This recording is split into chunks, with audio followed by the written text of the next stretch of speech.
Hello student, बहुत बहुत स्वागत है डीके सर क्लासेज में। आज की इस वीडियो में कक्षा 12 के बच्चों के लिए यूपी बोर्ड जो प्रश्न पत्र है यानी मॉडल पेपर 2023 का बाबू सभी सेट का सलूशन में लेके आ रहा हूं। आज की इस वीडियो से स्टार्ट हो रहा है सेट नंबर देख रहे हैं 302 ZH।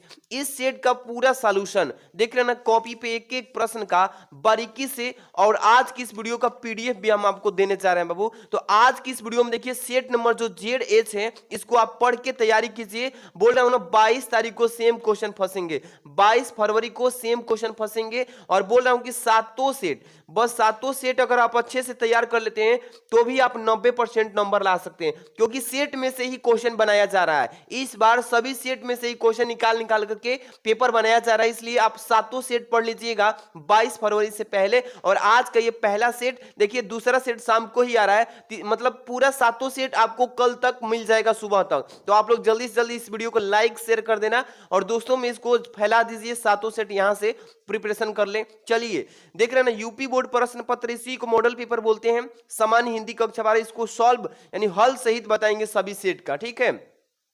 समय बाबू 3 घंटे 15 मिनट का रहेगा, ठीक है ना। समय प्रारंभ में 15 मिनट मतलब कि पेपर पढ़ने के लिए दिया गया है, और सभी सेट में आपको सॉल्यूशन देख रहे हैं ना पूरा देंगे। देख रहे हैं ये अगला सेट तीसरा है, मतलब कि पूरा सेट का सॉल्यूशन कर लीजिए धुआं धुआं करने के लिए।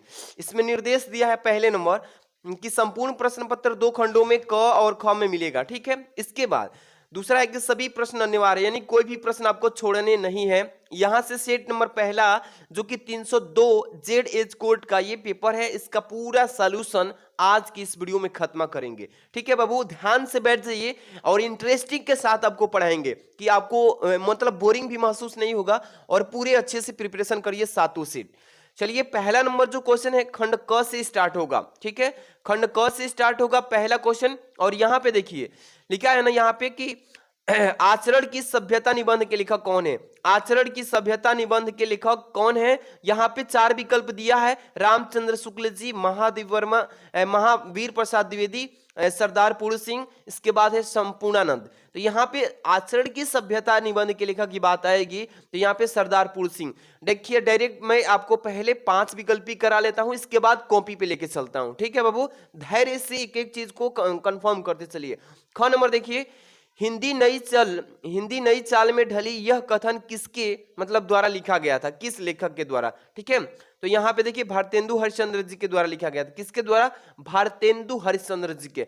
इसके बाद यहाँ पे चलिए, उसने कहा था कहानी के लेखक, उसने कहा था कहानी के लेखक कौन है, तो चंद्रधर शर्मा गुलेरी जी हैं। कौन है? चंद्रधर शर्मा गुलेरी जी। इसके बाद यहाँ पे चलिए घ नंबर, चिंतामणि निबंध के संग्रह कौन है, चिंतामणि निबंध संग्रह के लेखक कौन है। लेखक पूछा गया है ना, तो आप सभी को मालूम है कि यहाँ पे क्या हो जाएगा, रामचंद्र शुक्ल जी। इसके बाद है कलम का सिपाही रचनाकार है, कलम के जो सिपाही है रचनाकार कौन है, तो यहाँ पे अमृत राय हो जाएगा। यानी 5 विकल्प इसमें हो गया। इसके बाद दूसरा प्रश्न अभी करेंगे, पहले पांचों को कॉपी में लिख लीजिए। ध्यान से देखिएगा बाबू, सबसे पहले बहुत बच्चे गलती ये करते हैं कि खंड क वाले जो प्रश्न है पहले खंड क नहीं लिखते हैं और प्रश्नोत्तर संख्या डायरेक्ट लिखना स्टार्ट करते हैं। ऐसी गलती नहीं करना है, पहले खंड क लिखिए, क्योंकि खंड क वाले प्रश्न खंड क में ही करने हैं, गलती से खंड ख वाले नहीं लाना इसमें। इसके बाद प्रश्नोत्तर संख्या फर्स्ट डालिएगा, इसमें जितने भी क ख ग घ अंग 5 विकल्प था ना, 5 प्रश्न का यहाँ पे कैसे लिखना फॉर्मेट समझ लीजिए। पहले के क का तीसरा सही है, सी नंबर, तो पहले के क का सी ऐसे लिखिएगा, सरदार पूर्ण सिंह ऑप्शन उतार दीजिएगा, ठीक है बाबू। ख वाला का कौन सा सी सही है ना, भारतेंदु हरिश्चंद्र, तो ख वाला का सी भारतेंदु हरिश्चंद्र। इसी तरीके से छाप देना है जितने भी बहुविकल्पी हो। उसने कहा था कहानी के लेखक, बी नंबर सही है, चंद्रधर शर्मा गुलेरी जी। ग का बी नंबर चंद्रधर शर्मा गुलेरी। घ का डी सही था, रामचंद्र शुक्ल जी, और अंग का बी सही था, अमृत राय। इस तरीके से पांचों यानी पहला प्रश्न के 5 विकल्प कर लेंगे कि नहीं, इसी तरीके से इस फॉर्मेट में लिखना है बाबू, ठीक।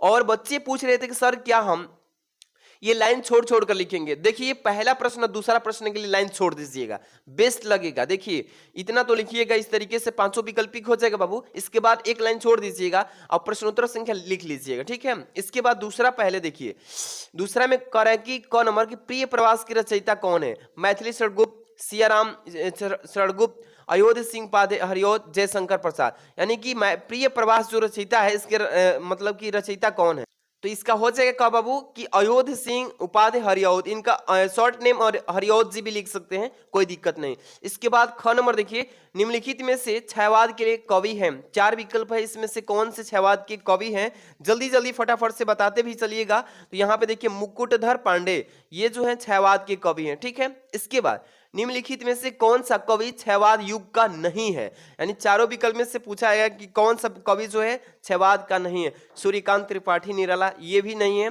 ये तो है। इसके बाद जयशंकर प्रसाद जी भी हैं, महादेव वर्मा जी, ये अज्ञे जी जो है ना, ये छायावाद के कवि नहीं है, इसलिए डी नंबर सही है।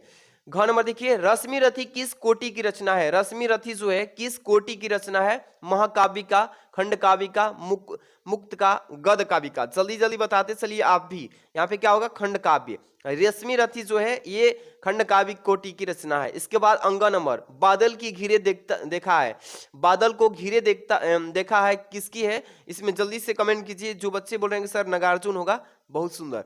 यानी पांचों विकल्प को अब यहाँ पे देखिए कैसे लिखेंगे, ठीक है। इस लाइन छोड़ने के बाद प्रश्नोत्तर संख्या डाल लीजिएगा। यहां से क ख ग घ अंग पांचों को लिख लेना है। क का जो सही था सी नंबर, यहाँ पे देखिए सी नंबर सही था, अयोध्य सिंह उपाध्याय हरिऔध, वही सी लिख के ऑप्शन उतार देना है, ठीक है। जितने भी, और ख का डी था मुकुटधर पांडे, इस तरीके से लिख लेना है। इसके बाद ग का डी नंबर अगेजी था।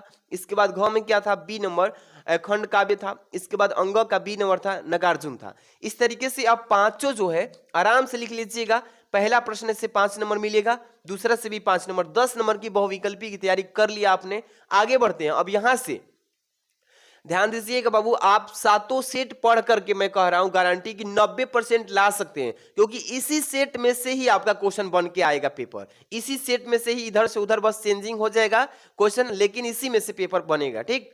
इसमें देखिए तीसरा नंबर, दिए गए गद्यांश पर आधारित निम्नलिखित प्रश्नों के उत्तर देना है। ये 10 नंबर का केवल एक ही गद्यांश है, समझ पा रहे हैं। देखिए गद्यांश को ट्रिक से भी समझा देते हैं कैसे पहचानना है।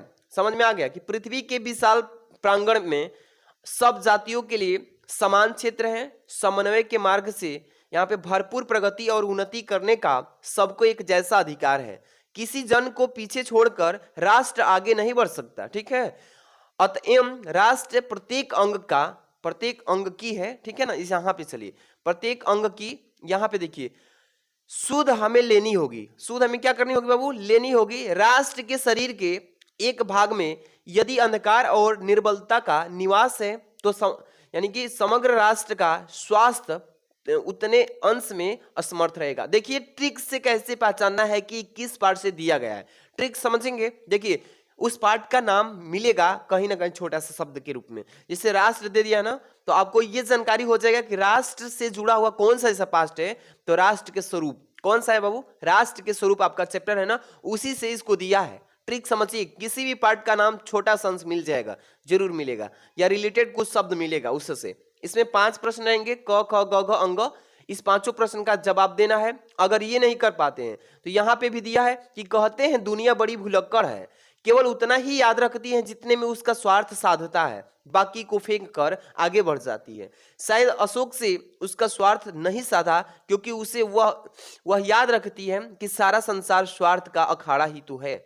इस गद्यांश को आपने अच्छे से पढ़ लिया। इसमें एक चीज क्या है कि अंडरलाइन थोड़ा सा छोड़ दिया है, अंडरलाइन छोड़ा है, इसको मैं अभी बताता हूं कि कहां पे ये सातों सेट जो बनाए इसमें थोड़ा सा 2 लाइन को अंडरलाइन किया, यहां तक फेंक कर आगे बढ़ गया, यहां तक बस अंडरलाइन है। देखिए मैं इसको अंडरलाइन अभी कर देता हूं, जस्ट कर देता हूं।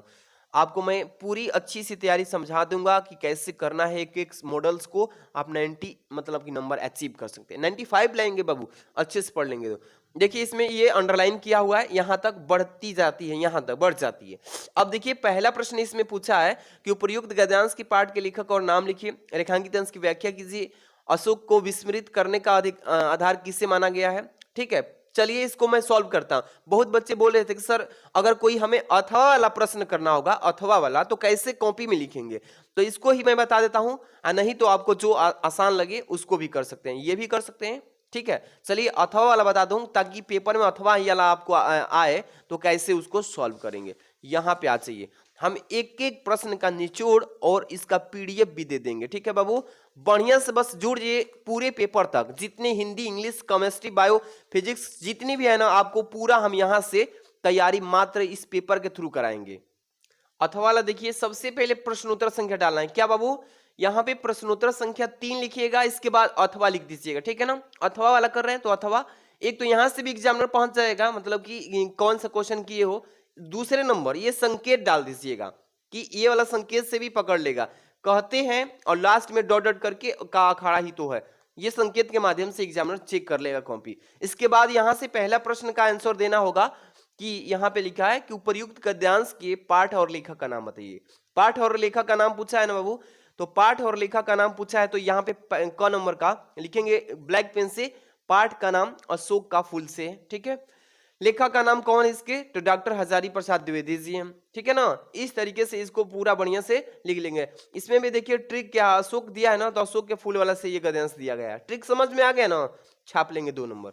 इसके बाद रेखांकित अंश की व्याख्या पूछा है इसमें, तो यहां से कहते हैं दुनिया बड़ी भुलक्कड़ है, कहते हैं दुनिया बड़ी भुलक्कड़ है, केवल उतना ही याद रखती है जितने से उसका स्वार्थ साधता है। स्वार्थ का मतलब जितना भर उसका काम है उतने से ही मतलब है, इसके आगे उससे कोई मतलब नहीं, बाकी को फेंक कर आगे बढ़ जाती है। बस ये इतने ही लाइन का आपको इसका रेखांकित अंश की व्याख्या कैसे करेंगे। ख नंबर ध्यान दीजिएगा, एक एक प्रश्न हिंदी में धुआं धुआं करके आना है, ठीक। रेखांकित अंश की व्याख्या में लिखेंगे कि द्विवेदी जी कहते हैं कि यह संसार बड़ा ही स्वार्थी है, यह उन्हीं बातों को याद रखता है जिनमें या जिसमें उनका कोई स्वार्थ सिद्ध होता है, अन्यथा व्यर्थ की स्थितियों से या व्यर्थ की स्मृतियों से यह अपने आप को बोझिल बनाना चाहता, नहीं बनाना चाहता, ठीक। यह उन्हीं वस्तुओं को भी याद रखता है जो उसके दैनिक जीवन में, दैनिक मतलब रोज रोज जो काम आता हो, रोज रोज के जीवन में स्वार्थ पूर्ति के सहायक होती है, ठीक है। इसमें हम पूरे यहां तक का बता दिए, ठीक है। यहां से बदलते समय की दृष्टि से, बदलते समय की दृष्टि से अनुपयोगी होने से यदि कोई वस्तु अपेक्षित हो जाती है तो यह उसे भूलकर आगे बढ़ जाता है। बस इसी 2 लाइन का जो है भाव उतना लिख देना है बस। इसके बाद अगली क्वेश्चन पूछा है इसमें ग नंबर कि अशोक को इस विस्मृत करने का आधार किसे माना गया है। चलिए यहां पे ध्यान दीजिएगा प्यारे रसगुल्लो, एक एक क्वेश्चन का ध्यान से तैयारी कर लेना है। अशोक को विस्मृति करने का आधार स्वार्थ वृत्ति को माना गया है। स्वार्थ वृत्ति को, किसको, स्वार्थ वृत्ति को माना गया है। इसमें एक एक लाइन में उत्तर देना है। इसके बाद घ नंबर लेखक ने दुनिया का किस तरह का व्यवहार बताया है, दुनिया का किस तरह का व्यवहार बताया है, तो यहाँ पे लिखेंगे 4 नंबर कि लेखक दुनिया की बात को इस तरह बताया है कि यह बाकी को फेंक कर आगे बढ़ जाता है, ठीक है ना। जो काम लायक है उसी को देखता है, इसके बाद फेंक देता है, जो नहीं है उसको आगे बढ़ जाता है। इसके बाद अंग नंबर स्वार्थ का अखाड़ा किससे कहा गया, तो लिखेंगे यहाँ पे देखिए अंग नंबर कि सारे संस्कार को ही स्वार्थ का अखाड़ा कहा गया है, ठीक है। तो आज की एक क्वेश्चन में ऐसे ही तैयारी कर लीजिएगा, एक एक क्वेश्चन को। यहाँ पे 4 नंबर पे चलते हैं प्यारे स्टूडेंट। दिए गए पदांश पर आधारित निम्नलिखित प्रश्नों के उत्तर दीजिए। यह भी आपके 10 ही नंबर का प्रश्न है।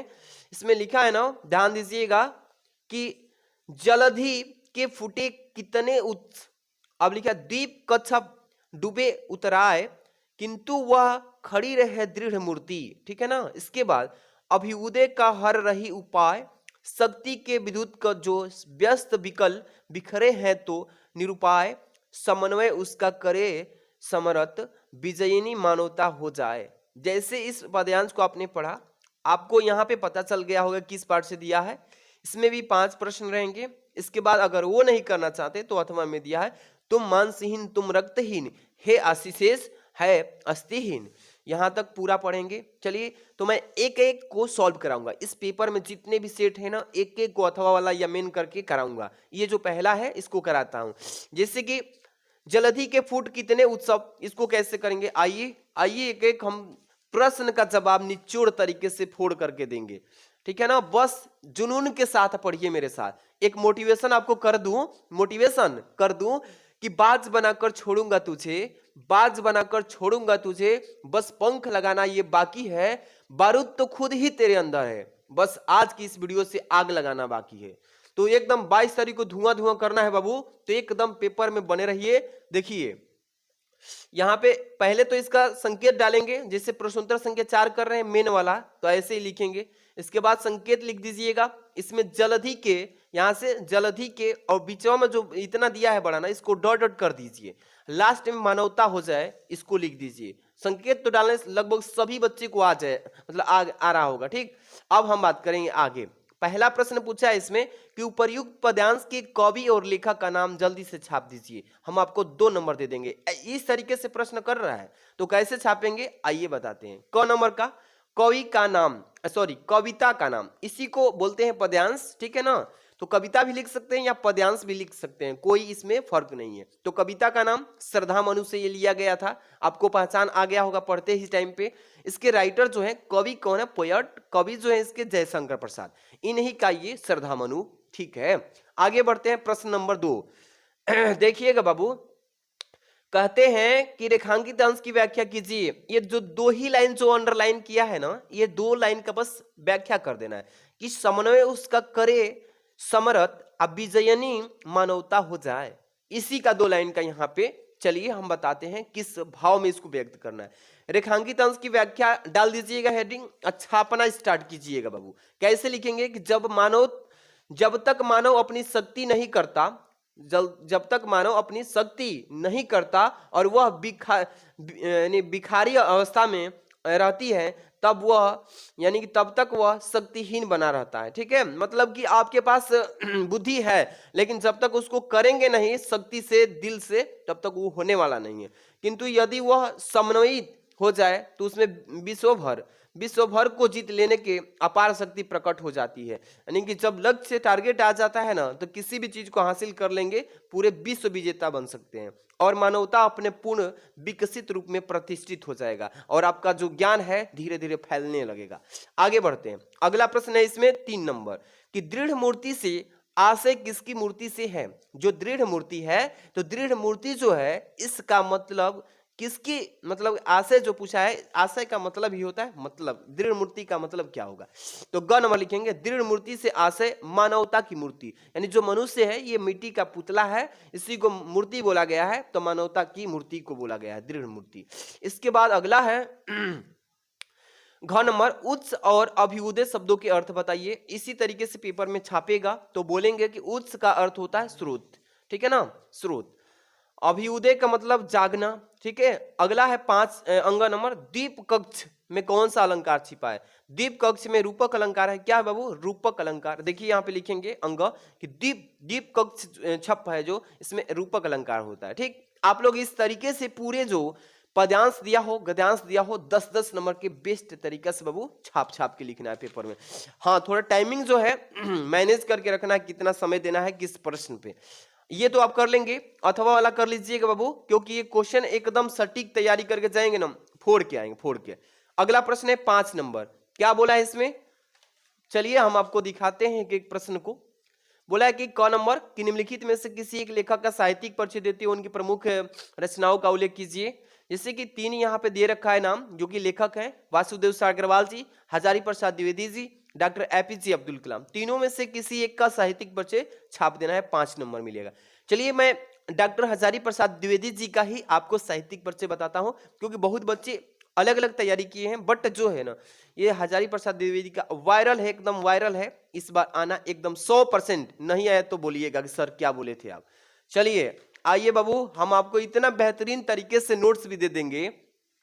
अच्छा, आप देख रहे हैं ना कितना सटीक तरीके से लिखा गया है। यूट्यूब पर जाएंगे ना तो हैंडराइटिंग जो है इतना क्वालिटी में नहीं मिलेगा, गारंटी बोल रहा हूँ बाबू, मिलेगा लेकिन उतना नहीं मिलेगा। मैं पूरे डिटेल में एक एक चीज को क्लियर करके लिख देता हूँ ताकि बच्चों को मतलब यहाँ से ज्ञान मिल सके। तो आप लोग के लिए एक ही रिक्वेस्ट है, वीडियो को प्यारा सा लाइक कर देना, चैनल पे नए हैं तो सब्सक्राइब कर जुड़ जाइए, क्योंकि हिंदी के बाद ही इंग्लिश धुआं करना है, केमिस्ट्री है, बायो है, मैथ है, सभी चीजें यहाँ पे क्लियर हो जाएगा। तो पूरा पेपर तक बन जाइए, सब्सक्राइब करके जुड़ जाइए। देखिए जैसे कि इसमें दिया था ना कि कौन है, हाँ 5 के डॉक्टर हजारी प्रसाद द्विवेदी, इनका लिखना है तो प्रश्नोत्तर संख्या 5 का को डॉक्टर हजारी प्रसाद द्विवेदी जी, इस तरीके से लिख देंगे तो भी कोई दिक्कत नहीं है, ठीक है। हाँ, लेकिन आप लोग पेपर में ये फूल वगैरह नहीं बनाइएगा। देख रहे हैं ना, मैं बनाया हूं थोड़ा अच्छा आप लोग को दिखाने के लिए, है ना। आप लोग थोड़ा सुंदरता से बनाइएगा कॉपी, लेकिन आप लोग ये मत बनाइएगा क्योंकि उतना टाइम नहीं मिलेगा पेपर को सॉल्व करने का, पेपर पढ़ने में ही आपको टाइम ज्यादा लग जाता है। तो बस इस तरीके से अंडरलाइन कर देंगे, वही काफी है। चलिए लिखेंगे हजारी प्रसाद द्विवेदी जी का जीवन परिचय। सबसे पहले उनका नाम ऊपर लिख लीजिएगा ब्लैक पेन से, यहां से स्टार्ट करेंगे जीवन परिचय, ठीक है बाबू। हाँ, किस पेन से आपको ये जीवन परिचय लिखना है बहुत बच्चे को जानकारी नहीं रहता है और जाकर पेपर में छाप देते हैं अलग अलग कलर से, गलती हो जाएगा। लिखेंगे डॉक्टर हजारी प्रसाद द्विवेदी जी का जन्म सन 1907 ईस्वी में, ठीक है, को बलिया जिले के दुबे के छपरा ग्राम में हुआ था। इस तरीके से लिखेंगे। अब बात आती है कि जीवन परिचय में मेन मेन जो पॉइंट होता है, मेन मेन तथ्य होता है, वो क्या क्या होता है। तो जन्म सन, किस सन में जन्म लिए थे वो मतलब लेखक, तो 1907 ईस्वी को ब्लैक पेन से लिखिएगा पेपर के समय। और ये हाइलाइटर का यूज किया हूं, आप हाइलाइटर नहीं यूज करेंगे बोर्ड कॉपी में, नॉट अलाउड फॉर, मतलब कि बच्चों के लिए अलाउड नहीं है, तो आप लोग ऐसे नहीं हाईलाइट करेंगे, आप लोग बस सन को ब्लैक पेन से लिखिएगा, ठीक। कि डॉक्टर हजारी प्रसाद द्विवेदी जी का जन्म सन 1907 को बलिया जिले के दुबे के छपरा ग्राम में हुआ था। आगे देखिए, पिता का नाम अनमोल द्विवेदी था, उनके जो पिता थे उनका अनमोल द्विवेदी नाम था, और नाम उनका माता जी का नाम था जोशीमती। ये तो आपको मुंह ज़बानी याद हो गया होगा। इसके बाद द्विवेदी जी सरयू प्राणी ब्राह्मण थे। ये कैसे थे? सरयू प्राणी यानी पहले के बहुत ही मतलब विद्वान ब्राह्मण थे। इनके बचपन का जो नाम था वैद्यनाथ द्विवेदी था, जो गांव में लोग इनको पुकारते थे वैद्यनाथ वैद्यनाथ, उनका वैद्यनाथ द्विवेदी नाम था। और क्या हुआ लास्ट में कि 18 मई सन 1979 ईस्वी को हिंदी का यह महान पुत्र स्वर्ग में लीन हो गए। यानी कि स्वर्ग में लीन होने का मतलब कि इनकी मृत्यु हो चुकी थी 18 मई सन 1979। ये भी सन को, मृत्यु सन को ब्लैक पेन से ही आपको पेपर में छापना है। समझ में आ रहा है एक एक पॉइंट? हाँ चलिए, आपको यहां से 2 नंबर मिलेगा। जब जीवन परिचय लिखेंगे तो 2 नंबर, साहित्यिक परिचय भी लिखेंगे इसमें, आगे वाला जो है 3 नंबर। तो एक एक विशेष पॉइंट को ध्यान रखना पड़ेगा, तब जाके फूल मिलता है। ऐसे ही कोई टॉपर नहीं बनता है, दिन रात मेहनत करता है, एक एक पॉइंट को अपने ध्यान में रखता है, कहां पे कैसे लिखना है सभी, तब जाके फुल नंबर मिलता है। साहित्यिक परिचय देखिए बाबू, अब यहाँ पे हेडिंग लेंगे, आचार्य हजारी प्रसाद द्विवेदी जी का हिंदी साहित्य के अंतर्गत आलोचना तथा निबंध के क्षेत्र में अविस्मरणीय योगदान है, ठीक है ना। और यहाँ पे देखिए 1930 ईस्वी में, ये ब्लैक पेन से लिखिएगा, हाइलाइटर यूज मत कीजिएगा, काशी हिंदू विश्वविद्यालय से ज्योतिषाचार्य की उपाधि तथा 1949 ईस्वी में लखनऊ विश्वविद्यालय से डीलिटी की उपाधि प्राप्त की। डीलिटी तो आप लोग आगे पढ़ेंगे, अभी तो इंटर कर रहे हैं ना, इसके बाद जब जाएंगे आगे डीलिटी भी करेंगे। कई विभागों के अध्यक्ष एवं प्रमुख भी ये रह चुके हैं, देख रहे हैं ना, इनका ये साहित्यिक परिचय है। आगे भी इन्होंने बहुत कुछ किया है, तो आप इनकी पूरा लिखना पड़ेगा, ठीक है। यहाँ पे कृतिया जो है, कृतिया, और कृतिया में कौन सी कृतिया है, तो आलोचनात्मक कृतिया, ठीक है बाबू। ये पेज मुझसे ही फट गया, थोड़ा मैं क्या कर रहा था कि कॉपी को सेट कर रहा था, इधर से उधर पेज फट गया, तो हम सोच रहे हैं कि इसको कैसे भी इस वीडियो में मैनेज कर लिया जाए। ध्यान दीजिएगा, आलोचनात्मक कृतियां, पहला है सुर साहित्य, क्या है बाबू? सुर साहित्य। दूसरा है कालिदास का ललित योजना योजना। तीसरा है हिंदी साहित्य की भूमिका, ठीक है। चौथा है प्राचीन भारत की कलात्मक विनोद। पांचवा है कबीर।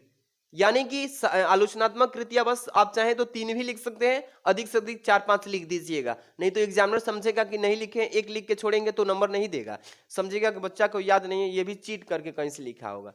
चलिए, निबंध संग्रह लिखिएगा तो कलात्मक हो जाएगा, अशोक के फूल हो जाएगा, कुटज हो जाएगा। इसके बाद 2-3 लिख के आदि लिख दीजिएगा, ठीक है, ज्यादा लिखने की आवश्यकता नहीं है, थोड़ा थोड़ा दे देना उनका जो भी चीजें हैं डिटेल में। इसके बाद उपन्यास, बाण भट्ट की आत्मकथा लिख दीजिएगा, अनामा दस का पोथा हो जाएगा, पुनर्नवा हो जाएगा, चारुचंद लेख। इस तरीके से ये पूरा डिटेल हो गया साहित्यिक परिचय। तो 5 नंबर फुल पे फुल देगा एग्जामिनर, बेहिचक देगा। आप लोग डोंट वरी, पेपर की फुल तैयारी ऐसे कीजिए। चलिए, 5 के ख में क्या होता है कि निम्नलिखित में से किसी एक कवि का साहित्यिक परिचय देते हुए उनकी प्रमुख कृतियों पर प्रकाश डालिए। ध्यान दीजिए, ये कवि का अब यहाँ पे साहित्यिक परिचय देना है। जैसे कि अयोध्या सिंह उपाध्याय हरिऔध जी का लिख सकते हैं, या जयशंकर प्रसाद जी का जो बच्चे तैयारी किए हैं 100% वो भी लिख सकते हैं, या अगेय जी का भी लिख सकते हैं, हीरानंदन सत्यन, वही उन्हीं को अगेय बोलते हैं, ठीक है। तो इस वीडियो में मैं वही चीजें आपको बताना चाहता हूं जो आप ऑलरेडी पहले से तैयारी किए हैं, और उसको रिवीजन करा देंगे तो बेहतर रहेगा ना। किसी चीज को बार बार करने से अनुभव हो जाता है, काफी अनुभव। बेहिचक किसी भी टाइम कभी भी लिख सकते हैं, छाप देंगे। तो अजय शंकर प्रसाद जी को मैं बता देता हूं, ठीक है। चलिए, ध्यान से आप लोग पढ़ेंगे ना तो हम कह रहे हैं हिंदी में कुछ है नहीं, बस मेरे चैनल से जुड़ जाइए, हम आपको वैसे ही तैयारी कराएंगे जिस तरीके से मोटिवेशन के साथ कोई काम किया जाता है। चलिए, जयशंकर प्रसाद जी को पढ़ाना है तो यहाँ पे प्रश्न संख्या 5 का ख में मिलेगा।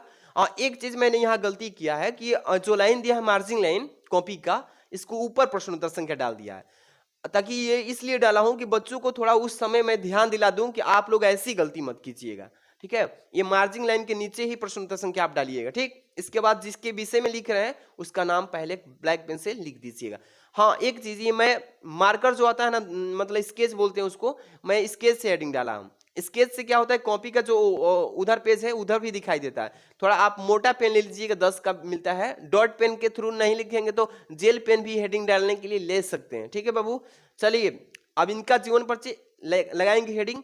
लिखेंगे कि जयशंकर प्रसाद जी का जन्म सन, लिखेंगे 30 जनवरी 1889 ईस्वी को काशी के सुहंगनी साहू नामक प्रसिद्ध वैश्य परिवार में हुआ था। वैश्य परिवार मतलब पूरा गरीबी स्थिति जिसका हो जाता है ना, वैश्य परिवार में, गरीब मतलब परिवार में हुआ था। ठीक, छोटी अवस्था में ही पिता का तथा बड़े भाई के देहांत हो जाने के मतलब हो जाने के कारण यहाँ पे इनका शिक्षा का क्रम शीघ्र ही टूट गया। मतलब पढ़ाई लिखाई जो था बिना पैसा का हो नहीं पाएगा, तो वो धीरे धीरे टूट गया। इसके बाद गृह के व्यापार, गृह मतलब होता है घर का, जो व्यापारी मतलब जो खेती वगैरह होता है उसी के माध्यम से व्यापार करने लगे, इसी को बोलेंगे गृह के व्यापार को संभालते हुए भी उन्होंने स्वाध्याय, स्वाध्याय का मतलब घर पर ही स्वयं से पढ़ाई किए पर विशेष ध्यान रखा। ठीक, घर पर ही इन्होंने हिंदी भी पढ़ा, अंग्रेजी भी पढ़ा, संस्कृत भी, उर्दू भी पढ़ा, फारसी भी का गहन अध्ययन किया। गहन मतलब बहुत गहराई से पढ़ा और पूरा जानकारी हासिल किया।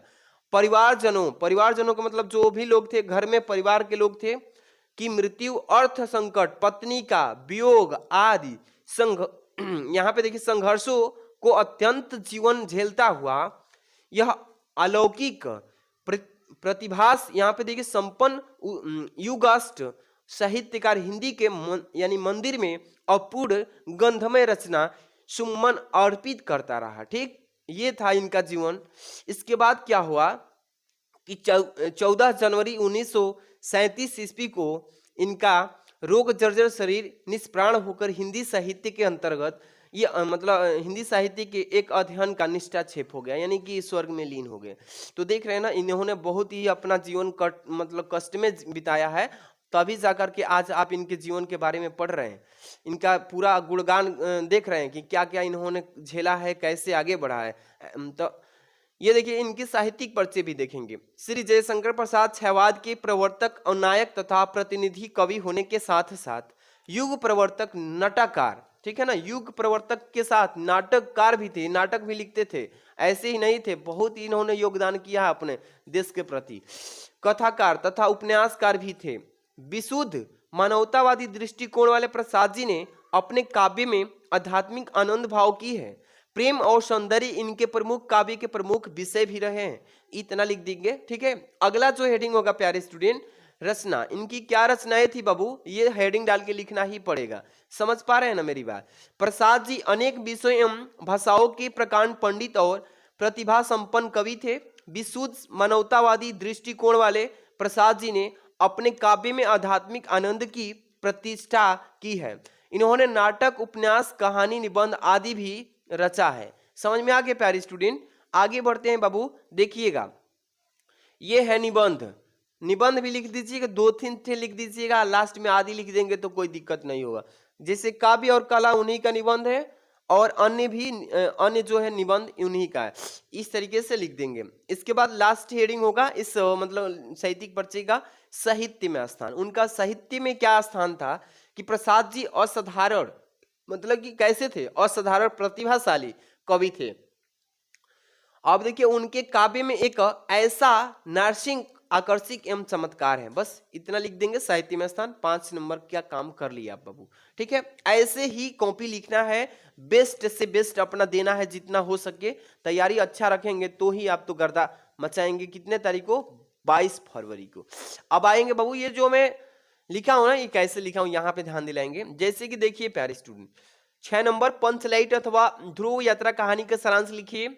अधिकतम शब्द सीमा 80 शब्दों में, अथवा में भी दिया है कि बहादुर पे भी लिख सकते हैं। तो आज की इस वीडियो में मैं बता दूं बाबू कि पंचलाइट का भी तो मैं ऑलरेडी वीडियो कल ही बताया था। अब यहाँ पे बहादुर कहानी का उद्देश्य पर भी इस वीडियो में ही बता देता हूँ कैसे लिखना है। बहुत ही सिंपल तरीके से 5 नंबर अगेन करेंगे। यहाँ पे देखिए प्रश्न संख्या जो है 6 नंबर पे, ये मैं दूसरे पेज पे लिख दिया था, लेकिन सोचा कि बच्चों को जब लिख ही दिए हैं तो हम बता देंगे, क्योंकि बताने से ही मतलब है। ठीक है, ये देखिए बहादुर के बारे में लिख रहे हैं ना, तो बहादुर ऊपर लिख लीजिएगा आराम से। इसके बाद लिखेंगे बहादुर एक प्रमुख पात्र बहादुर की चरित्र चित्रण है, ठीक है। इस तरीके से मेन हेडिंग हो जाएगा। और इस मेन हेडिंग के बाद क्या लिखेंगे कि अमरकांत जी द्वारा लिखी कहानी बहादुर का प्रमुख पात्र बहादुर है और जिसकी चारित्रिक विशेषताएं इस प्रकार से, यानी कि चारित्रिक का मतलब होता है इनकी जो बहादुर हैं इनकी 4 विशेषताएं इस प्रकार से हैं। कैसे कैसे बाबू, इसी तरीके से फॉर्मेट में लिखना पड़ेगा पेपर में। जैसे पहले आपको लिखना है विशेषता इनकी कि छल कपट रहित, मतलब ये बिना छल कपट के थे व्यक्ति। बहादुर छल कपट से रहित भोला बालक है, ठीक, जिसकी उम्र लगभग 12 से 13 वर्ष है और बहादुर एक नेपाली भी लड़का है। तो आपको पूरा जानकारी होना चाहिए कि छल कपट रहित में क्या क्या लिखना है बाबू। तो ये नेपाली लड़का है, 12 से 13 वर्ष का है और इसके पास कोई भी छल कपट नहीं है। ये इसके पास गुण था। दूसरा गुण क्या था इसके पास, ध्यान दीजिए कि परिश्रमी, मतलब कि कोई भी कार्य करने में बिना मतलब हिचकिचाए एकदम मेहनत करने में डटे रहता। हंसमुख भी था, कोई भी मतलब बात में हंसते हुए भी किसी काम को प्रसन्नता से करता था। एवं मृदभाषी, किसी को कठोर नहीं बोलता था, मतलब कोमलता के साथ, कोई भी बोले तो उसको विनम्रता के साथ बोलता था, नम्रता के साथ। इसके बाद इसमें लिखेंगे कि बहादुर हर समय हंसते रहते थे, जिससे भी बोलते थे तो बड़ी नम्रता एवं मृदुता के साथ। वह अत्यधिक परिश्रमी है, पूरे घर के सदस्यों का काम अथक करता है। इतना लिख लेंगे ना। इसके बाद क्या लिखेंगे, आगे बढ़ते हैं इधर। देखिए बाबू 3 नंबर की सहनशील, ईमानदार एवं सच्चे हृदय वाला, यानी कि सहनशील मतलब कोई भी बात बोल दे तो उसको सहने के पास उसके पास क्षमता थी, और जो बात सह सकता है वह किसी भी काम पर विजय प्राप्त कर सकता है। तो ईमानदार भी था एवं सच्चे हृदय वाला भी था। तो बहादुर सत्य हृदय, वह ईमानदार होने के साथ साथ सच्चे मन वाला बालक है। किशोर उससे बार बार किशोर एक उसका मित्र है जो कि गांव का ही मित्र है, तो वो क्या करता है, बार बार उसको क्या करता है कि बदसलूकी करता है। कोई ऐसा दोस्त होता है कंजड़, जो वही कंजड़ था, ठीक है, तो वही बार बार बदसलूकी होता है, मतलब उसको चिढ़ाता है, कुछ भी बोल देता है, परंतु वह थोड़ी ही देर में भुला देता है। कोई बदसलूकी करता है तो कुछ देर के लिए रखता है, इसके बाद भूल जाता है। लेकिन जब उसे माँ बाप की कोई गाली दे देता है तो बहादुर का स्वाभिमान जाग जाता है, मतलब बुरा स्थिति में आ जाता है, पूरा कंडीशन उसका जो है स्वाभिमान जाग जाता है और उसके लिए कुछ भी कर सकता है। 4 नंबर देखिए, मातृप्रीत भक्त, यानी कि वो माता पिता का भक्त था। भक्त का मतलब माता पिता को ही भगवान मानता था और माता पिता की सेवा करता था भगवान के रूप में। बालक बहादुर अपने माता पिता के प्रति भक्ति भावना रखता है, अपने कमाए पैसे माँ को ही देना चाहता है।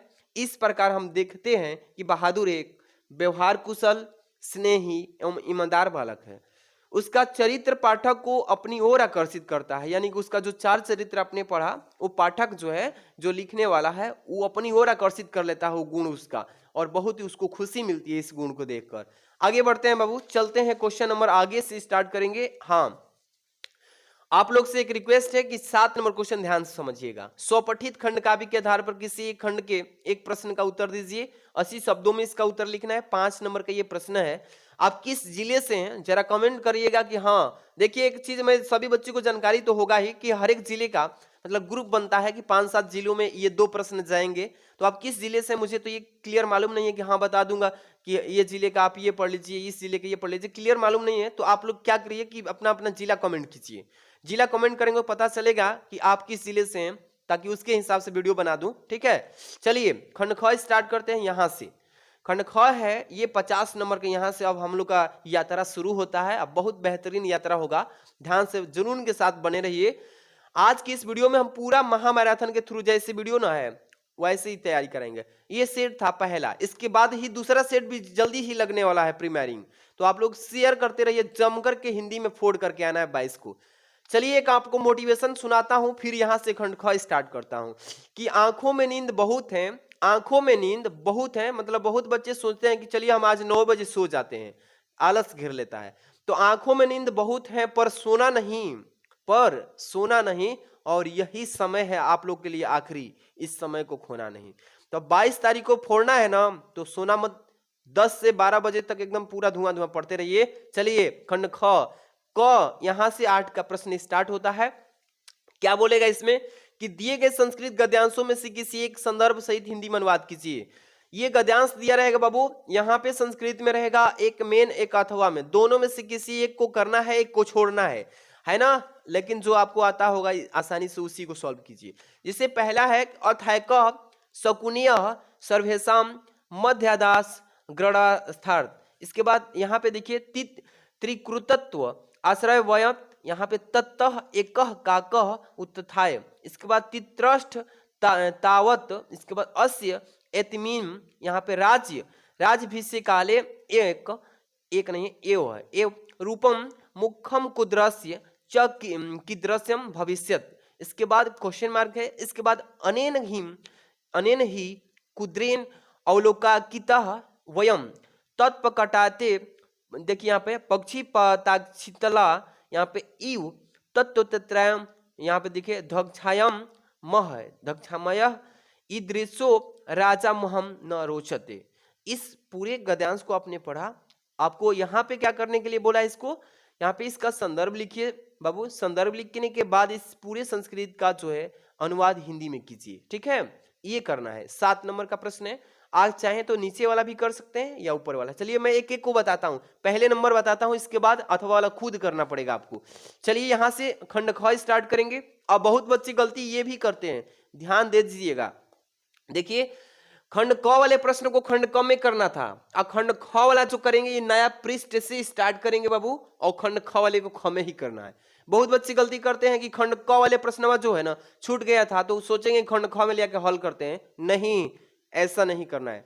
पूरे खंड वाले खंड ख में, खंड क वाले ख में, ऐसे ही करना है। चलिए प्रश्नोत्तर संख्या 8 के क से स्टार्ट करते हैं। जो है संकेत डाल लीजिएगा, जैसे कि आप हिंदी में गद्यांश डाले थे वैसे ही इस गद्यांश को भी संकेत अथैक शकुनी ... न रोचते। ये पहला आपका गद्यांश था, ये वाला, ठीक। अब क्या करेंगे, इस पूरे गद्यांश का संदर्भ लिखेंगे। चलिए लिखते हैं हेडिंग में क्या है कि इस प्रस्तुत गद्यांश हमारी पाठ्य पुस्तक के संस्कृत भाग में संकलित जातक कथा नामक पाठ के उल्कम जातकम शीर्षक से उद्धृत है। आप देखिए उलक जातकम जो पाठ है ना बाबू, इस पाठ से एक दो गद्यांश अथवा में मिलता ही है, ठीक है। बढ़िया से एकदम धुआं करना है ना तो एकदम बढ़िया से पढ़ लेना। चलिए अब इसका अनुवाद करने के लिए बोला है ना, एक एक लाइन को अच्छे सटीकली रूप से ध्यान दीजिएगा कि अथैक शकुनीय सर्वेशम मध्यकाश ग्रयाणांत। यहाँ पे देखिए अनुवाद में क्या लिखेंगे, हम पूरा अनुवाद ही इसको बता देते हैं कि इसके बाद एक पक्षी ने सबका मत जानने के लिए 3 बार सुनाया। इसके बाद एक पक्षी ने, इसका मत मतलब होता है किसी के मन की बारे में जानना, ठीक। इसका मत जानने के लिए 3 बार सुनाया। तब तक कौवा उठकर बोला कि जरा ठहरो, इसका राज्याभिषेक के समय ही ऐसा मुख है। कौवा क्या बोला, कौवा बोला कि जरा ठहरो, इसका राज्याभिषेक का समय ही तो ऐसा मुख है। तो क्रोध होने पर कौवा, मतलब क्रोध होने पर कौवा होगा, यहाँ पे कौवा होगा। इसकी क्रोध होकर देखने पर तो हम लोग गर्भ यानी गर्म कड़ाही में डाले गए तिलों की, यहाँ पे देखिए तिलों की तरह जहां के तहां ही जल यानी भून जाएंगे।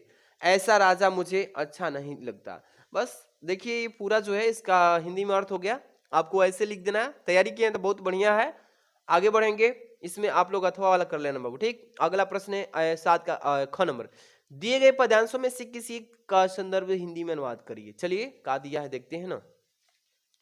यहाँ पे दिया है, देखिए बोला है ना कि परोक्षे कार्यहंत्राम, इसका प्रत्यक्षे प्रियवादिनम, यहाँ पे लिखा वर्ज त्यादृशम वित्रम विशाकुभम, इसके बाद पयोमुखम। इसको कर लीजिए, या अथवा में दिया है इसको कर लेना।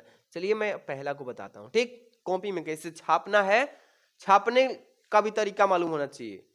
ये तो छाप रहे हो आप लोग, या ऐसा ना कि हमको आप लोग अपना राइटिंग थोड़ा भेजिएगा टेलीग्राम पे, अरे व्हाट्सएप पे, ठीक है, ग्रुप में देखेंगे अपना अपना राइटिंग कैसे रखे हो, ठीक है। चलिए यहाँ पे इसका संदर्भ लिखेंगे। सबसे पहले प्रश्नोत्तर संख्या 8 का ख, ठीक है। संकेत लिख लीजिएगा परोक्षे ... करके पयो मुखयम, ठीक है। इसका संदर्भ लिखेंगे, संदर्भ लिखेंगे प्रस्तुत पद्यांश कह लीजिए या श्लोक कह लीजिए, दोनों कहेंगे तो कोई दिक्कत की बात नहीं है। प्रस्तुत पद्यांश या श्लोक हमारी पाठ्य पुस्तक के संस्कृत भाग में संकलित सुभाषित रत्नानी नामक पाठ से अवतरित है। एक गलती यहाँ पे किए हैं कि ब्लैक पेन से पाठ का नाम नहीं लिखे, लेकिन आप लोग पेपर में लिखिएगा, ठीक है।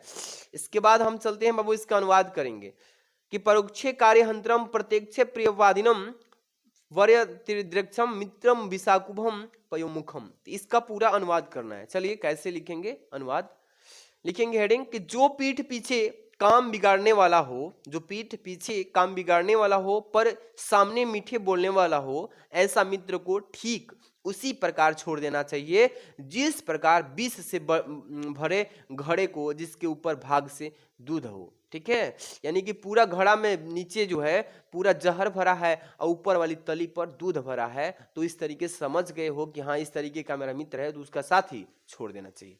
आगे बढ़ते हैं, क्वेश्चन नंबर यहां से, ये तो पहले का पेपर है बाबू, आप 2023 का पेपर देख रहे हैं ना, ये 10 नंबर क्वेश्चन में आपको चेंजिंग हुआ न्यू सिलेबस में अपठित गद्यांश दे रहा है। अपठित इसको हटा के क्या कर रहा है, अपठित दे देता है।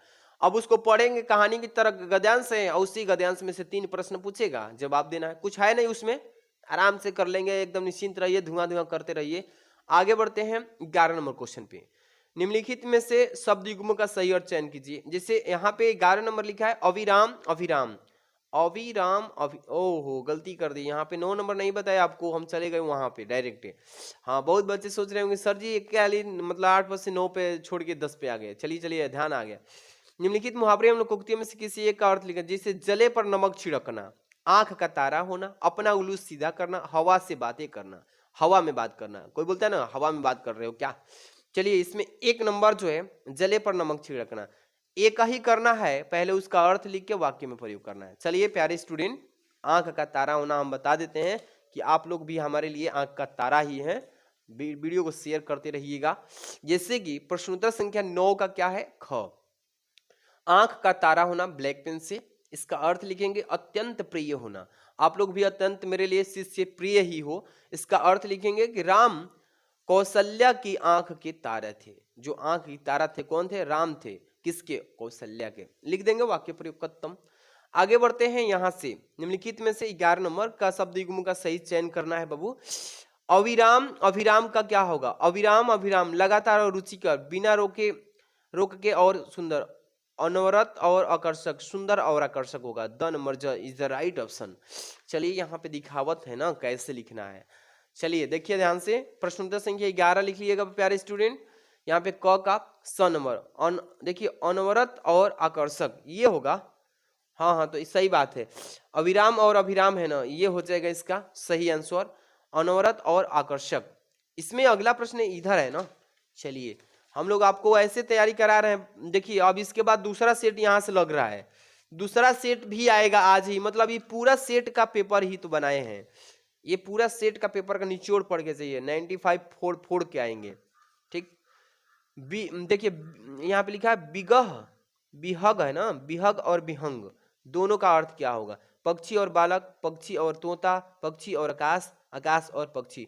यहाँ पे दूसरा हो जाएगा पक्षी और तोता, क्या लिखेंगे यहाँ पे देखिए बाबू, इसमें होगा आकाश होगा बाबू, आकाश और तोता, सॉरी आकाश और पक्षी दिया है चौथा पे, आकाश और पक्षी ऐसे लिख लीजिए। अगला प्रश्न है ख नंबर, निम्नलिखित शब्दों में किसी एक के 2 अर्थ लिखिए। जैसे यहाँ पे लिखा है सीखा लिखा है, इसके बाद पुत लिखा है, पक्ष लिखा है, कांड लिखा है, तो यहाँ पे किसी एक को करना है, जिससे हम बता देते हैं शिक्षा पे लिखेंगे। जैसे यहाँ पे ख नंबर शिक्षा, सॉरी शिक्षा है, शिक्षा, हम शिक्षा बार बार कह रहे हैं, शिक्षा है, शिखा एक किरण हो जाएगा इसका, एक ज्वाला हो जाएगा, ज्वाला, ठीक है ना, ये हो जाएगा इसका प्रवाची अनेकार्थी। ग नंबर, निम्नलिखित वाक्यांशों के लिए सही अर्थ का चयन कीजिए। रास्ता दिखाने वालों को क्या बोलते हैं, दूरदर्शी, समदर्शक बोलते हैं, मार्गदर्शक, प्रियदर्शी। रास्ता दिखाने वालों को मार्गदर्शक बोलते हैं, स नंबर, ठीक है। ग नंबर को बोलेंगे स नंबर मार्गदर्शक, ठीक है। यहाँ पे है जिसका कोई अंत ना हो उसको बोलते हैं अनंत, बोलते हैं, क्या बोलते हैं बाबू, अनंत बोलते हैं, ध्यान दीजिएगा, यहाँ पे अनंत लिख लीजिएगा, ठीक है। इसी तरीके से निम्नलिखित, यहाँ पे घ नंबर निम्नलिखित किन्हीं 2 वाक्यों के शुद्ध करके लिखना है। जैसे क ख ग घ 4 दिया है ना, क लिखा है कि श्याम और मोहन बात कर रहा है, प्रधानाचार्य जी ने हस्ताक्षर कर दिया, मैं गृह कार्य कर लिया हूँ, चंद्रमा आकाश में निकला था। चारों में से किसी 2 को शुद्ध करना है। चलिए श्याम और मोहन बात कर रहा है, तो यहाँ पे इसको शुद्ध करना है। चलिए यहाँ पे देखिए क नंबर, श्याम और मोहन बातें कर रहे हैं, इस तरीके से कर रहे हैं, क्योंकि यहाँ पे मतलब कि सिंगुलर और प्लूरल में अंतर है ना, इसलिए प्लूरल हो जाएगा। यहाँ पे चलिए, प्रधानाचार्य जी ने हस्ताक्षर कर दिया, यहाँ पे क्या लिखेंगे, प्रधानाचार्य ने हस्ताक्षर कर दिया, जी नहीं लगाएंगे, जहाँ उचित है वहीं लगाते हैं, शुद्ध कर दीजिए, हो गया। अब यहाँ से खतरों का खिलाड़ी स्टार्ट होता है 12 का, यहाँ से रस अलंकार श्रृंगार, ये जो है ना यमक है, चौपाई छंद है, ये तो एकदम फिक्स है पेपर में आता है। तो आप लोगों को लगभग ये पूरा तैयारी हो गया होगा, तैयारी है ना। ये 6 नंबर का आएगा, 2-2 नंबर के तीनों मिल गए, क ख ग घ, क ख ग, ठीक। तो इसमें से आप कौन सा तैयारी किए हैं, आप लोग कमेंट करिएगा कि सर मैं श्रृंगारस पढ़ा हूँ, यमक पढ़ा हूँ, या चौपाई पढ़ा हूँ, या छंद जो भी है सोरठा पढ़ा हूँ, मतलब तीनों में से किसकी तैयारी किए हैं, एकदम छाप दीजिएगा। बढ़िया से आगे बढ़ते हैं, यहाँ पे 13 नंबर पे, शिक्षा ऋण प्राप्त करने के लिए बैंक प्रबंधक को पत्र लिखिए। देखिए पढ़ाई करना है तो किसी भी बैंक से, यहाँ पे नाम भी दे देगा पेपर में कि आप स्टेट बैंक, भारतीय स्टेट बैंक से ऋण प्राप्त करेंगे पढ़ाई के लिए, केनरा बैंक से या सेंट्रल बैंक से, कोई भी दे देगा, बैंक का नाम लिखिए, या बिना बैंक का भी दे देगा नाम कि शिक्षा ऋण प्राप्त करने के लिए बैंक का प्रबंधक को आवेदन पत्र लिखिए। तो कैसे लिखेंगे आइए बताते हैं। यहाँ पे देखिए एकदम हम बता रहे हैं धुआं धुआं करने के लिए बाबू। सबसे पहले लिखेंगे यहाँ पे, मेन टॉपिक होता है विषय, जो एग्जामिनर होगा ना विषय पे ध्यान देगा कि किस विषय पे ये पत्र लिख रहे हैं, ठीक है, अध्ययन के लिए ऋण प्राप्ति के लिए लिख रहे हैं, ठीक। सबसे पहले फॉर्मेट समझिए कि सेवा में लिख के डॉट करके और आगे छोड़ दीजिए, नीचे लिखिएगा शाखा प्रबंधक महोदय केनरा बैंक, या जो भी बैंक दिया हो, या कोई बैंक नहीं दिया हो तो यहाँ पे बैंक का नाम ऐड नहीं करेंगे, ठीक। लिखेंगे कि शाखा, शहर शाखा मेरठ, लेकिन पेपर में आपको बैंक का नाम जरूर दिए हुए मिलेगा 2024 में, ठीक है। इसके बाद विषय मेन इंपॉर्टेंट होता है कि किस विषय पे ये पत्र लिखा गया, क्या चाहिए आपको, है ना। तो विषय होगा अध्ययन के लिए ऋण प्राप्ति हेतु, ठीक। इसके बाद लिखेंगे महोदय से स्टार्ट करेंगे, कॉमा लगा के लिखेंगे कि मैं विकास कुमार जैन, क्या लिखेंगे बाबू, मैं विकास कुमार जैन ने, यहाँ पे चौधरी होगा, चौबरी लिखे हैं, चौधरी है, ठीक है, क्या है चौधरी, देखिए चौधरी, ठीक। चौधरी चरण सिंह विश्वविद्यालय मेरठ से बीएससी की परीक्षा प्रथम श्रेणी में 70 अंकों के साथ उत्तीर्ण की है। मैंने एमबीए, यहाँ पे एमबीए द्वितीय वर्षीय पाठ्यक्रम में प्रवेश लिया है और साथ ही 2 प्रशासनिक सेवाओं का परीक्षा के लिए तैयारी भी करना चाहता हूँ। मेरा अध्ययन अबाध चलता रहे, मतलब कोई रुकावट ना आए मेरे पढ़ाई में, इसके लिए मुझे 2 लाख रुपये आवश्यकता है। मुझे पता चला है कि आपके बैंक की अनेक ऋण योजनाओं में से एक योजना के अंतर्गत अध्ययन के लिए भी ऋण प्रदान किया जाता है, और मैं आपको विश्वास भी दिलाता हूं कि आपके द्वारा, यहाँ पे देखिए, आपके द्वारा प्रदत्त ऋण की भुगतान प्रक्रिया अध्ययन पूर्ण होते ही यथाशीघ्र, यहाँ पे यथाशीघ्र है, यथाशीघ्र कर दी जाएगी। उपयुक्त उद्देश्य हेतु आपके सक्रिय सहयोग की उपेक्षा है। इस तरीके से लिखेंगे, पेपर में गलती ये नहीं करना है, भवदी में अपना नाम मत लिखिएगा, पेपर समय देते समय यहाँ पे कमा लगा के कमा लगा के स लिख दीजिएगा, बस, पेपर में नाम नहीं लिखना है, यहाँ पे अपना नाम नहीं लिखना है भवदी में, ठीक है। वही हम चीजें लिखेंगे, भवदी में नाम नहीं लिखना है, नाम की जगह बस लिख दीजिए। दिनांक जिस तारीख को पेपर है 22 तारीख को, तो 22 दूसरा महीना 2024, इस तरीके से भी लिख सकते हैं, ठीक। और यहाँ पे नाम नहीं लिखना, बस इसी फॉर्मेट में चलना पड़ेगा, तब नंबर मिलेगा। आगे बढ़ते हैं बाबू, यहाँ पे दिया है, ये अथवा में भी दिया है, चाहे तो इसको भी लिख सकते थे। यहाँ पर 14 नंबर निम्नलिखित विषयों में से किसी एक विषय पर अपनी भाषा शैली में निबंध लिखिए। 9 नंबर हम देते हैं अभी तुरंत के तुरंत। चलिए, पर्यावरण एवं प्रदूषण समस्या एवं समाधान पे लिखिए। बहुत सुंदर, बहुत सुंदर, ये तो एक इस बार आएगा ही, पक्का आएगा। विद्यालयों में स्वस्थ शिक्षा पे, मेरे प्रिय कवि पे, भारतीय कृषकों की समस्या एवं समाधान पे, विद्यार्थी जीवन के अनुशासन का महत्व पे। चलिए मैं पहला पे बताता हूँ कि पर्यावरण प्रदूषण को कैसे ठीक किया जाए, इस पे पेपर में आएगा तो कैसे छाप के आना है, ठीक है। चलिए, पूरा आज की वीडियो जो है इंटरेस्टिंग है, इंटरेस्टिंग लिखना है कैसे, महत्वपूर्ण जो निबंध मैं बता रहा हूं ध्यान दीजिएगा। पर्यावरण प्रदूषण की समस्या एवं समाधान पे, ये देख लीजिए मैं लिख दिया हूं सन की कितने बार आया हुआ है, लेकिन पेपर में इस बार आने का चांस बन गया है इसका।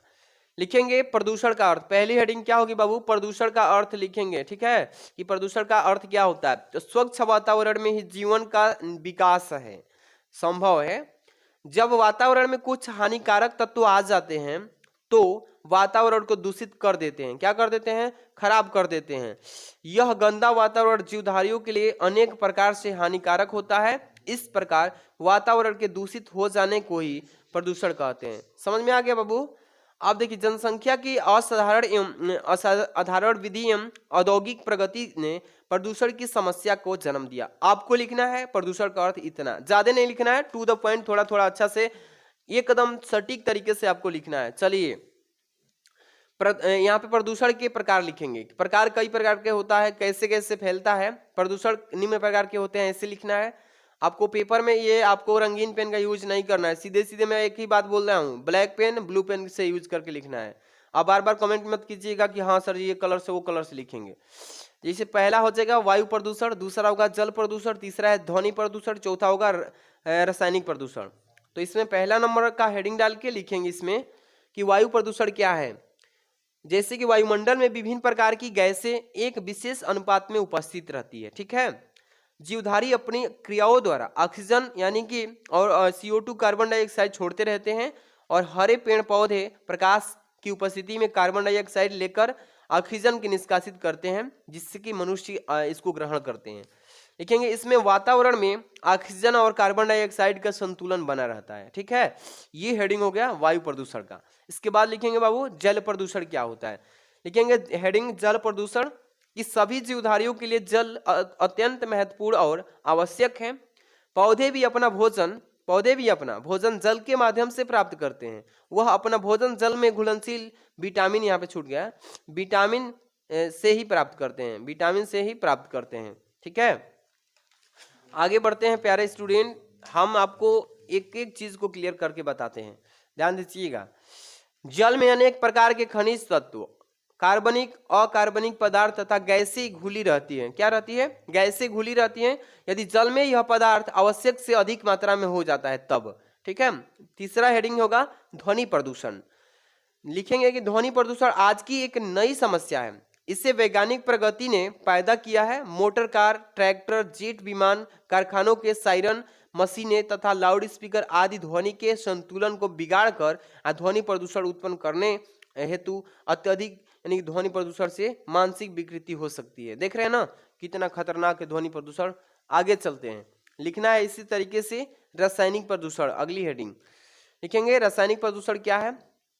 तो कारखाने में बहते हुए अपशिष्ट द्रव्यों के अलावा खाद्य यानी खाद्यान्न की उपज में वृद्धि की दृष्टि से प्रयुक्त कीटनाशक दवाइयां से और रासायनिक खादों से भी समस्या पर प्रतिकूल प्रभाव पड़ता है। ये पदार्थ पानी के साथ बहकर नदियों, तालाबों और अंततः समुद्र में पहुंच जाता है। देख रहे हैं ना, ये है रासायनिक प्रदूषण। अगला हेडिंग होगा, इसमें ध्यान दीजिएगा, प्रदूषण के कारण, कैसे प्रदूषण फैलता है, क्या है इसका कारण, ठीक है। यहाँ पे पर्यावरण प्रदूषण का सबसे बड़ा कारण है विश्व की जनसंख्या में तेजी से होने वाली वृद्धि है, ठीक है। संसार में बहुत तेजी से वृद्धि हो रही जनसंख्या में। विश्व जनसंख्या आज सुरसा की भांति अपना मुंह फैलाती जा रही है। जनसंख्या में जिस तेजी के साथ विस्तार होता जा रहा है बाबू, उतने ही तेजी से आदमी की सुविधाओं के में ह्रास पहुंचता जा रहा है। ह्रास का मतलब कमी होता जा रहा है, ठीक है। देखिए लिखेंगे कि उतना ही तेजी से आदमी की सुविधाओं में ह्रास होता जा रहा है। ये तो ठीक है, रहने के लिए भारी कमी आ रही है, मतलब घर द्वार भी कम होता जा रहा है, जगह जमीन, खाने पीने के अन्न उगे ही नहीं, तो सभी प्रॉब्लम होता जा रहा है। अब देखिए कैसे रोकथाम किया जाए इस सभी व्यवस्था को, ठीक है, ध्यान देना। लिखेंगे प्रदूषण की रोकथाम के उपाय। क्या है उपाय? पर्यावरण को प्रदूषित करने वाली परिस्थितियां आज मानव के समक्ष चुनौती बनकर खड़ी है ना। वातावरण को दूषित करने में सभी जिम्मेदार हैं, आप भी हैं, हम भी हैं, पूरे धरती पर जितने भी लोग हैं सब लोग जिम्मेदार हैं। अतः इसका निदान भी हम सबको ही मिलकर के करना पड़ेगा, ठीक है। जो बनाता है वही बिगाड़ता भी है, और जो बिगाड़ता है वही बनाता भी है, इसलिए हम लोग को ही निदान करना पड़ेगा। हमारे प्राचीन ऋषि मुनियों ने इस समस्या को गंभीरता से समझा था कि पर्यावरण प्रदूषण बहुत खतरा है, इसलिए उन्होंने यज्ञ की सृष्टि की थी। पहले के जमाने में यज्ञ होता था, हवन।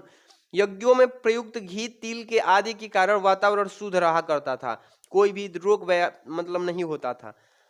आगे बढ़ते हैं, उपसंहार। लास्ट वाला हेडिंग होता है उपसंहार। क्या लिखा जाता है कि उपर्युक्त उपायों में से हम वातावरण को शुद्ध बनाए रखने के लिए आप बनाए रख सकते हैं। यहाँ पे पर्यावरण प्रदूषण की समस्या सारे विश्व में है, एक जगह नहीं है कि पूरा भारत में ही है, पूरा वर्ल्ड में है, विश्व में। इसमें कोई भी देश या क्षेत्र बच नहीं सकता है, नहीं सका है। अतः इस समस्या को सामूहिक रूप से सुलझाने का प्रयत्न करना चाहिए, जिससे कि ये फैले ना। इस तरीके से आपको पूरा कॉपी का फुल सॉल्यूशन करना है। आपको मैंने बता दिया बाबू, ये जो देख रहे हैं ना 14 नंबर क्वेश्चन तक हो गया। इसके बाद दूसरा सेट आज ही आ रहा है, दूसरा सेट जो देख रहे हैं ना आज ही आ रहा है। इसके लिए आप लोग वीडियो को लाइक कर दीजिए, चैनल पर नए तो सब्सक्राइब करके जुड़ जाइए, फटाफट से जुड़ जाइए। अब एक काम, इसका पूरा जो है पीडीएफ हम अब तुरंत बना लिए हैं, इसको टेलीग्राम पे सेंड करेंगे, जाकर के जुड़िए। और आरके क्लासेज जो मेरा सेकंड चैनल है, डिस्क्रिप्शन में लिंक दिए हैं, आरके क्लासेज। देखते हैं कितने बच्चे सहयोग कर रहे हैं, जल्दी से जल्दी सब्सक्राइब कर लेना। मिलता है नेक्स्ट वीडियो के साथ। Thanks for watching, bye bye, take.